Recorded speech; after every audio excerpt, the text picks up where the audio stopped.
Hero గోపీచంద్కు Srikanth మేనకోడలు రేష్మితో మే 12, 2013లో వివాహమైంది.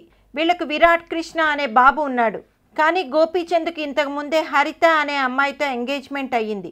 Engagement అయిన ఈ జంట పెళ్లి డేట్ కూడా ఫిక్స్ చేసుకున్నారు. వెడ్డింగ్ కార్డ్స్ కూడా ప్రింట్ అయ్యాయి. కానీ సరైన కారణాలు తెలియక ముందే ఆ పెళ్లి ఆగిపోయింది.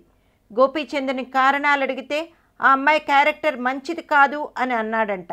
వివరాల్లోకి వెళితే, హరిత ఆస్ట్రేలియాలో చదువుకున్న అమ్మాయి.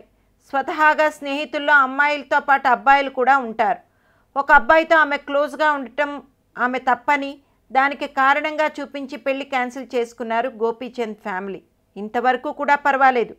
కానీ వీళ్ళ పెళ్లి కోసం భారీ ఏర్పాట్లు చేసిన హరిత తండ్రి రాంబాబు ఈ పెళ్లి సడన్గా ఆగిపోవడంతో అవమానం భరించలేక ఆత్మహత్య చేసుకొని చనిపోయారు.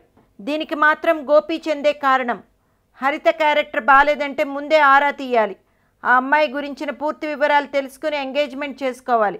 అంతేకాని సడన్గా పెళ్లి క్యాన్సిల్ చేయడం ద్వారా ఒక నిండు ప్రాణం బలి అయింది. ఇది చాలా పెద్ద తప్పు. ఇప్పుడు గోపీచంద్ పెళ్లి చేసుకుని హ్యాపీగా ఉండవచ్చు. కానీ తన కారణంగా పోయిన నిండు ప్రాణం తిరిగి రాదు కదా.